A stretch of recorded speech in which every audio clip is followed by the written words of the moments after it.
नमस्कार.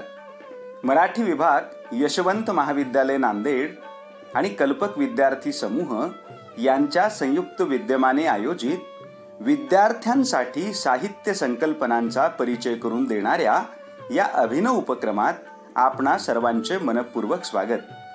गतवर्षी सुरू झालेल्या या उपक्रमाच्या आत्तापर्यंतच्या भागात आपण कविता, समीक्षा, कादंबरी, नाटक, कथा, लोकसाहित्य, चरित्र, वैचारिक साहित्य, ग्रामीण साहित्य आणि साहित्य या संकल्पनांचा परिचय करून घेतला आहे. आता आपणाला ललित गद्य या संकल्पनेचा परिचय करून घ्यायचा आहे आणि हा परिचय करून देणाऱ्या मान्यवर अभ्यासक आहेत वृषाली विनायक, मुंबई. मराठी साहित्य विश्वात सातत्याने नवनवीन उपक्रम राबवून अल्पावधीतच आपला स्वतंत्र ठसा उमटवणाऱ्या कृतिशील अभ्यासक म्हणजे वृषाली विनायक. नवसहस्त्रकातील महत्त्वाच्या कवयित्री ही त्यांची ठळक ओळख. डिजिटल टेक्नो पिढीच्या प्रतिनिधी असणाऱ्या वृषाली विनायक यांची खासियत म्हणजे त्या व्यक्तच मुळी स्क्रीनवर होतात. कम्प्युटर स्क्रीनची काच हीच त्यांना बदलत्या जगाचा चेहरा दाखवते आणि या लोलकातून त्या नवविश्वरूप दर्शनाचा वेध आपल्या कवितेतून घेतात. आपल्या एका मुलाखतीत त्यांनी म्हटल्याप्रमाणे, वर्तमानाच्या रेटारेटीत मी स्वतःला शोधत चालते. संवेदनांच्या समृद्धीत, निर्मितीच्या मिजाशीत, नवनिर्माणाच्या शोधात मी स्वतःसोबत चालते.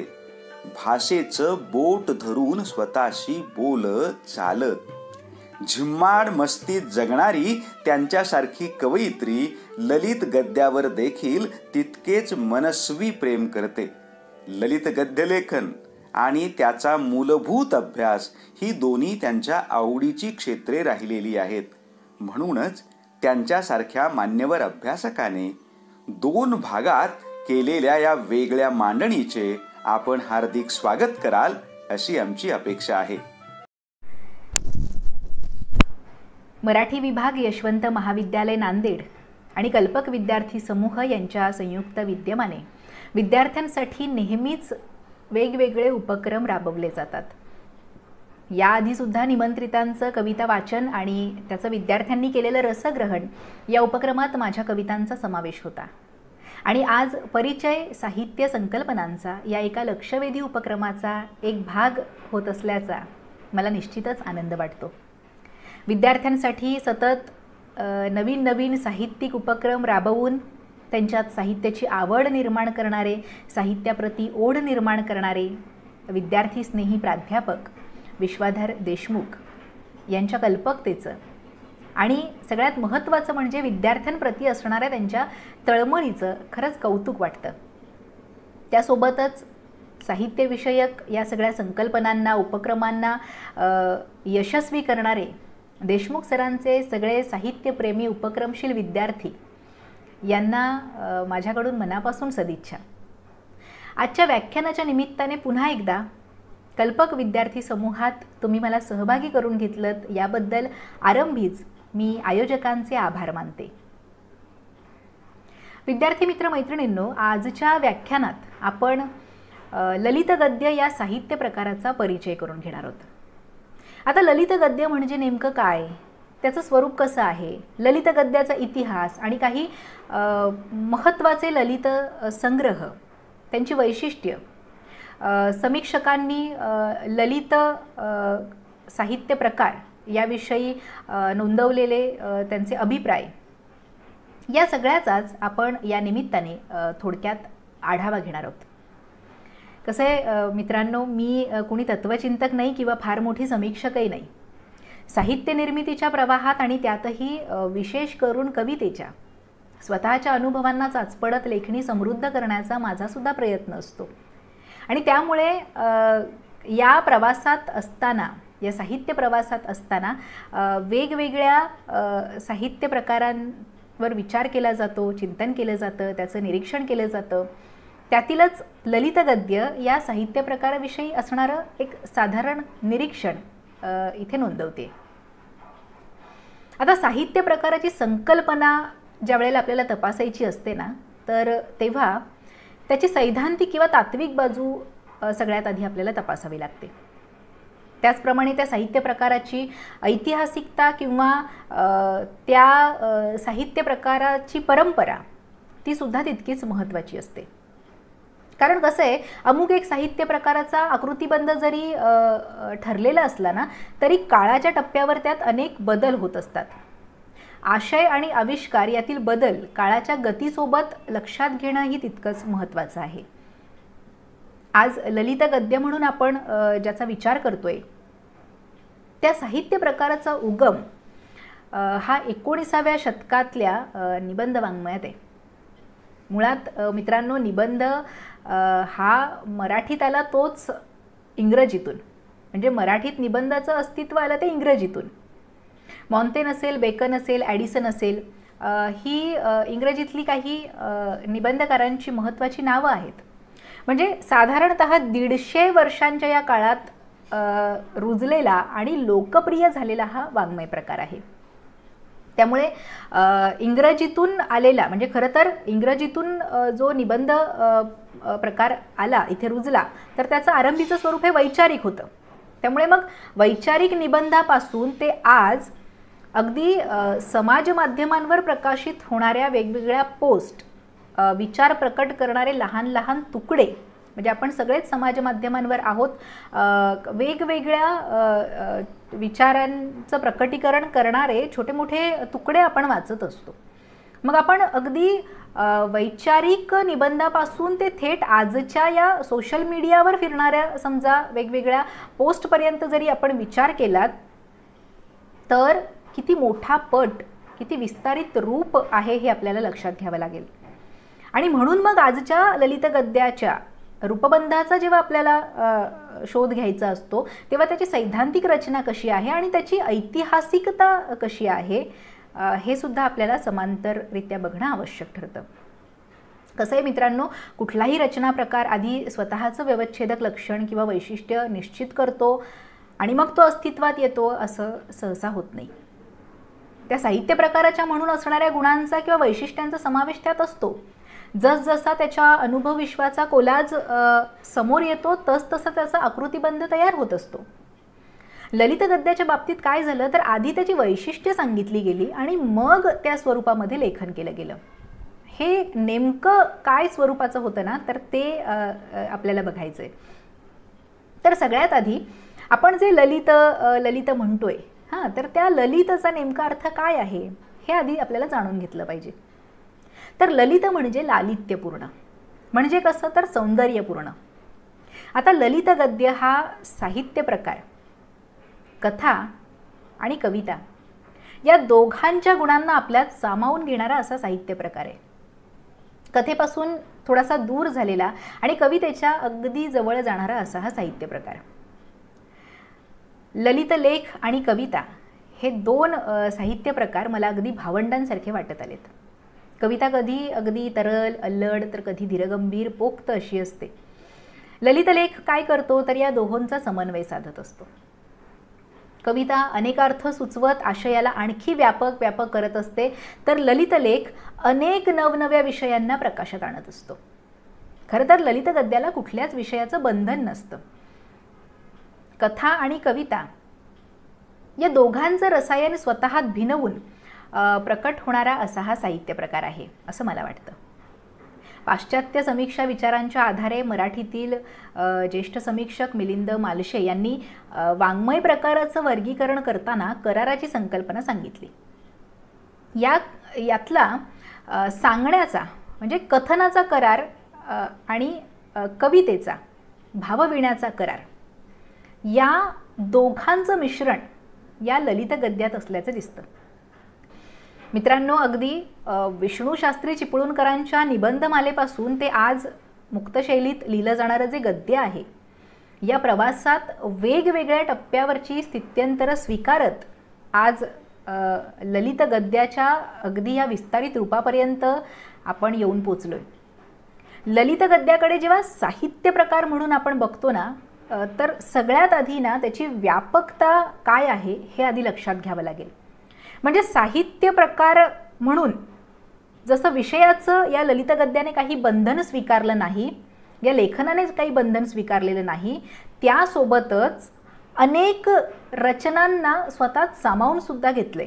म्हणजे बघा ना, प्रवास वर्णन आहे, विनोदी लेख आहे, व्यक्तिचित्रण आहे, स्फुट लेखन आहे, आठवणी आहे, अशा विविधांगी लेखनाला स्वतःत सामावून घेत ललित लेखन जे आहे, ललित गद्य जे आहे ते आज विस्तारित रूपात आहे. ललित गद्य या नावाने प्रचलित असणारा साहित्य प्रकार हा मित्रांनो एका रात्रीत निर्माण झाला असं अजिबात नाही. मगाशी म्हटलं तसं 18व्या-19व्या शतकापासून सुरू झालेलं हे निबंध वाङ्मय आणि मग यापुढे निबंध वाङ्मयातून लघुनिबंध, ललित गद्य ते अगदी आजच्या मुक्त शैलीतल्या गद्यलेखनापर्यंत आपण येतो. हा मोठा स्थित्यंतराचा काळ खरं तर याला जावा लागतो. यातल्या म्हणजे या प्रत्येक स्थित्यंतराच्या टप्प्यावरच्या निर्मितीच्या प्रेरणा पुन्हा वेगळ्या आहेत. 18व्या शतकात बाळशास्त्री जांभेकरांच्या दर्पण या वृत्तपत्रातलं लेखन ही निबंध वाङ्मयाची सुरुवात होती. भाऊ महाजन यांचं प्रभाकर हे वृत्तपत्र देखील पुन्हा याच काळात निबंध लेखनाच्या प्रगतीसाठी उपयुक्त ठरले, कारण ठरलेलं आहे. पुढे लोकहितवादी आहेत, विष्णुबुवा ब्रह्मचारी आहेत, लोकमान्य टिळक आहेत, आगरकर आहेत, ज्योतिबा फुले आहेत, रानडे आहेत. या सर्वांची निबंध लेखनामागची जर प्रेरणा आपण बघितली ना, तर त्या निबंधांमध्ये विचारप्रधानता ही मुख्य होती, हे आपल्या लक्षात येतं. पुढे विष्णुशास्त्री चिपळूणकर यांनी निबंधातल्या वैचारिकतेला भाषेच्या लालित्याची जोड दिली, हे पुन्हा यात महत्त्वाचं आहे. म्हणजे इंग्रजी राजवटीत सामाजिक राजकीय सुधारणा, नव्या विचारांचा स्वीकार, स्वातंत्र्य स्फूर्ती असेल असे निबंध लेखनाचे वेगवेगळे हेतू होते.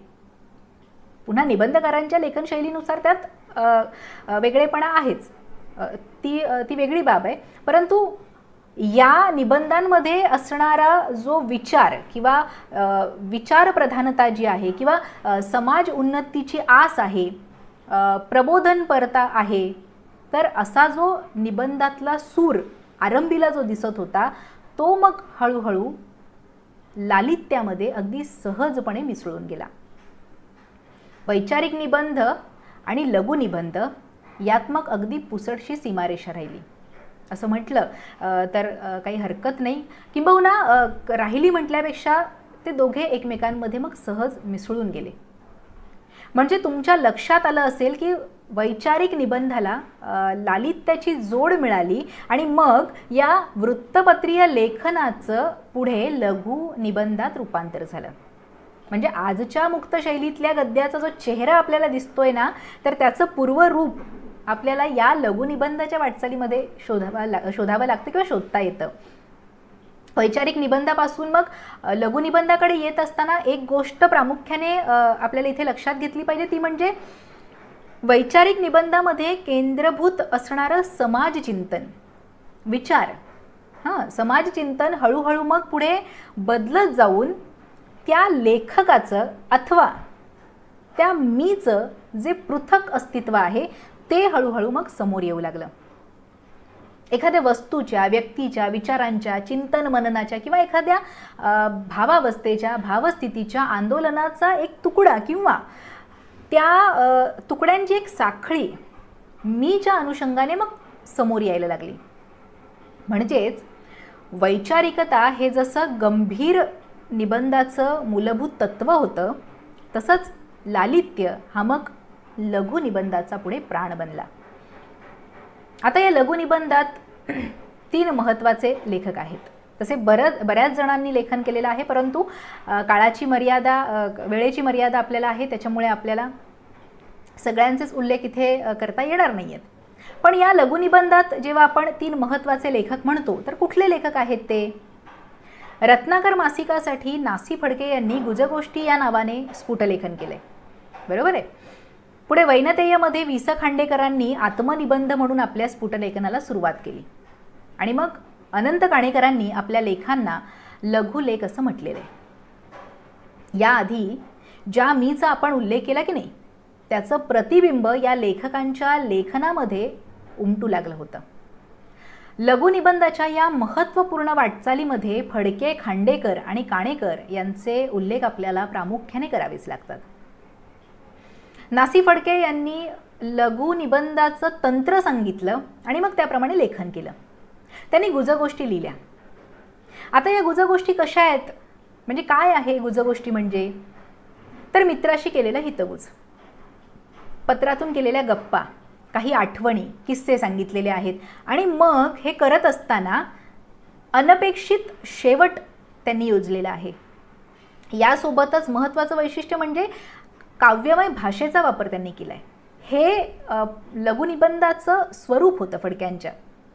आणि फडके यांच्या लघुनिबंधातला मी जो आहे तो मानवी मनाचा शोध घेणारा मी जरी असला तरी पुन्हा एक बाजू आपल्याला अशी दिसते की त्याच्यामध्ये सामाजिक चिंतनाची जोड तितकीशी नाही आहे. म्हणजे आता तुम्ही अगदी फडक्यांचे जर काही लघुनिबंध वाचले, पहिला पांढरा केस यासारखं उदाहरण आपण नेहमी देत असतो किंवा फार वाचनीय असा तो लेख आहे.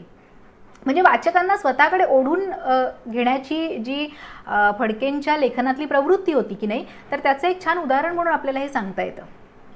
चमत्कृती आहे किंवा कलाटणी देणं आहे, हे खरं तर फडके यांच्या लघुनिबंधाचं महत्त्वाचं वैशिष्ट्य आहे असं आपल्याला सांगता येतं. पुन्हा या लघुनिबंधातला अनुभव हा मध्यमवर्गीय जीवनाशी निगडीत होता, हेही आपल्याला या काळाच्या पार्श्वभूमीवर ठळकपणे लक्षात घ्यावं लागतं. आता याच्या उलट खांडेकरांचे लघुनिबंध जे आहेत ते चिंतनपर आहेत.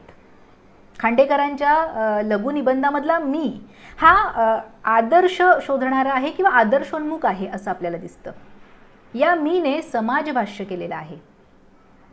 तिसरे जे लघुनिबंधकार आपण म्हटलं, अनंत काणेकर, यांच्या लघुनिबंधामध्ये व्यक्त होणारा अनुभव जो आहे तो पुन्हा वेगळा आहे, तो बौद्धिक पातळीवरचा आहे. काणेकरांच्या निबंधात जीवनाविषयीची ओढ आहे, त्यामुळे त्यांचे जे निबंध आहेत ते सामान्य माणसाला आपलेसे वाटावे असे ते निबंध आहेत. त्यामुळे लघुनिबंध या साहित्य प्रकाराला या 3 लेखकांनी खऱ्या अर्थाने स्फूर्ती दिली असं म्हणता येतं. मुख्य म्हणजे एका स्फुट वाङ्मयामध्ये सातत्याने केलेलं लेखन हा सुद्धा एक विशेष आहे याचा. मध्ये बरेचसे लेखक लिहिणारे होते, परंतु मगाशी म्हटलं तसं सगळ्यांचाच आपल्याला उल्लेख करणं शक्य नाही आहे. आता बघा, 1950 पर्यंत मोठ्या प्रमाणावर लघुनिबंध लिहिले गेले. या काळात खरं तर गंभा निरंतर यांचा साखर झोप आणि नवी साखर झोप हे एक वेगळं लेखन जे आहे ते समोर आलं. या लघुनिबंधाचं स्वरूप अगदी प्रांजळ आहे. एकीकडे काव्यात्मकता आहे, दुसरीकडे सामाजिक जाणीव आहे. म्हणजे यांचा एक समतोल या लघुनिबंधामध्ये सांभाळल्याचं आपल्याला दिसतं. लघुनिबंधाच्या तंत्राची बैठक गंभा निरंतर यांच्या लघुनिबंधांनी ओलांडली आणि थोडेसे लघुनिबंधाच्या पुढे निघून गेल्याचं आपल्याला दिसतं. रघुनाथ सामंत यांचे जे लघुनिबंध आहेत तर त्यांनी त्याला चित्रनिबंध असं म्हटलेलं आहे. अशी अनेक उदाहरणं खरं तर या काळातली आपल्याला देता येतील. कारण काय तर मीची बदलती आविष्कृती इथे महत्त्वाची आहे आणि लालित्याची सोबत यामुळे आता हळूहळू लघुनिबंधाचं स्वरूप सुद्धा बदलत होतं. म्हणजे आपण जो स्थित्यंतराचा टप्पा बघतोय की नाही, तर त्याच्यामध्ये एकात दुसरं, दुसऱ्यातून तिसरं अशा प्रकारची गुंफण आहे. त्यामुळे मीची बदलणारी आविष्कृती आहे, लालित्याची जोड आहे, यामुळे लघुनिबंधाचं स्वरूप हळूहळू मग बदलत गेलं. आणि आतापर्यंत आपण एक जे विवेचन केलं त्यात तुमच्या एक गोष्ट लक्षात आली असेल की बघा, वैचारिक निबंधापासून एक पाऊल पुढे टाकून आलेल्या निबंधामध्ये सगळ्यात महत्त्वाचा गुण आपण बघतोय तो म्हणजे लालित्याचा आहे. बरोबर आहे की नाही? म्हणजे काय सांगितलं यासोबत कसं सांगितलं याकडे सुद्धा मग वाचकांचं लक्ष वेधलं गेलं होतं. लघुनिबंधाची वाङ्मय प्रकार म्हणून तंत्रनिश्चिती होत असताना लालित्य म्हणजे सौंदर्य, लेखकाने केलेली आशयाची मांडणी, भाषेचा डौलदारपणा आहे, रंजकता आहे, या सगळ्या अपेक्षा मग या साहित्य प्रकारामध्ये अंतर्भूत झाल्याच आहेत. साधारणतः 1950च्या सुमारास लघुनिबंधाची जागा ललित गद्याने घेतली. बघा कसे टप्पे बदलत आलेत ते. इथे आपण ललित गद्य म्हणतोय. हां, याचं कारण असं की साधारणपणे 1950 नंतर लेखकाचे काही अनुभव, त्याच्या आठवणी, प्रवास लेखन असेल, व्यक्तिचित्रण असतील, यासारख्या लेखनाचा एकत्रित विचार इथे केला जाऊ लागला. आशय आणि अभिव्यक्तीमध्ये सुद्धा नवप्रवृत्ती आली होती.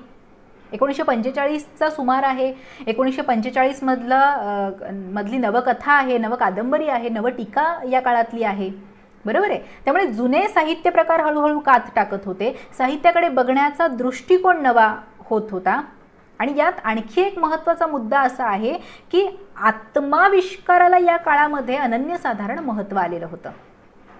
आणखी एक मुद्दा आहे तो म्हणजे याच काळामध्ये फ्रॉइडने मनाच्या स्तराचा मांडलेला विचार साहित्याच्या बाबतीत पडताळून बघितला जात होता.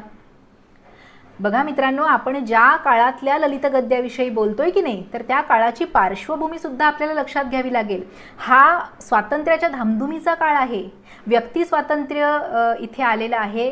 स्वतःच्या अनुभवाचा अगदी स्पष्टपणे उच्चार करणं इथे आहे. स्वतःची मतं मांडली जात होती. त्यासाठी तसं पोषक वातावरण निर्माण झालेलं होतं. त्यामुळे लेखकाच्या अनुभवाचं जे साहित्यातलं मूल्य आहे ते आता विशेषत्वाने अधोरेखित होत होतं. बरोबर आहे. म्हणजे अनुभवाला एक साहित्यगत मूल्य आता प्राप्त व्हायला लागलं होतं.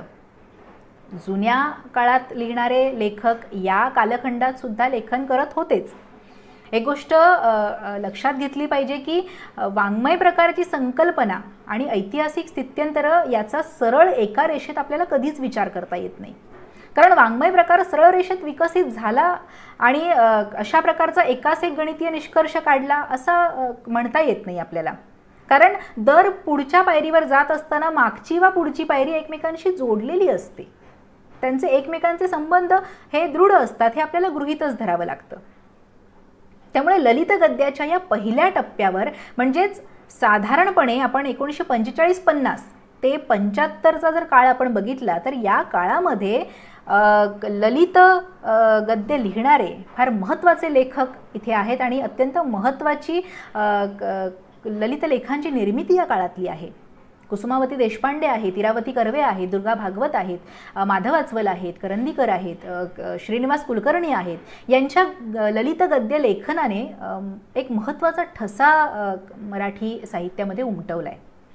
कुसुमावती देशपांडे यांच्या लेखनाने खरं तर पुढच्या काळातल्या ललित गद्याला नवी पायवाट निर्माण करून दिली आहे. कुसुमावती देशपांडे असतील काय, इरावती कर्वे आहेत, दुर्गाबाई भागवत आहेत, यांच्या ललित निबंधात मीचा मुक्त आविष्कार आलेला आहे. ललित लेखनामध्ये केवळ भावनाच नाही तर लेखकाचं पूर्वायुष्य सुद्धा आहे. अनुभवाचं आविष्करण करण्याची वेगळी शैली या ललित निबंधामध्ये प्रकट झालेली आहे आणि त्याला सुद्धा महत्त्वाचं स्थान या ललित गद्याने दिलेलं आहे किंवा ते स्पष्ट झालेलं आहे.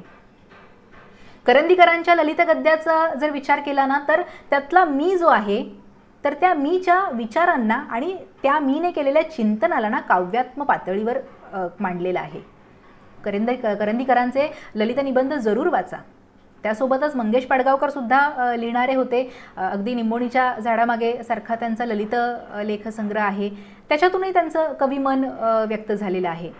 या काळातला आणखी एक महत्त्वाचा ललित गद्य लेखक म्हणजे माधव अस्वल. माधव अस्वलांचं किमयासारखं जर तुम्हाला ललित लेखसंग्रह मिळाला तर जरूर वाचा. त्यातलं म्हणजे शिल्पकला, चित्रकला, वास्तुकला या कलांविषयीचं लेखकाचं असलेलं चिंतन, त्याचे असलेले अनुभव अगदी काव्यमयरित्या वाचकांसमोर त्यांनी मांडलेत. म्हणजे रेषासारखं त्यातलं प्रकरण जर तुम्ही वाचलत ना तर जणू काही ते रेषा बोलतात आपल्याशी असा एक भास निर्माण होतो. तर कसं आहे मित्रांनो, आता या समजा आपण काळाच्या टप्प्यावर आलोय तर लघु निबंधाच्या चौकटीतून ते लेखन हळूहळू बाहेर पडलं आणि स्वतःचा परीघ या साहित्य प्रकाराने आता विस्तृत केला. मीचं चिंतन आता केंद्रस्थानी आलंय. त्यामुळे या साहित्य प्रकारांमधून समोर येणारे अनुभव जे आहेत त्या अनुभवाचं रूप मित्रांनो आता तेजस्वी व्हायला लागलंय आणि या तेजस्वी रूपाचं पुढे म्हणजे ललित गद्याचं पुढे ललित लेखात रूपांतर झालंय.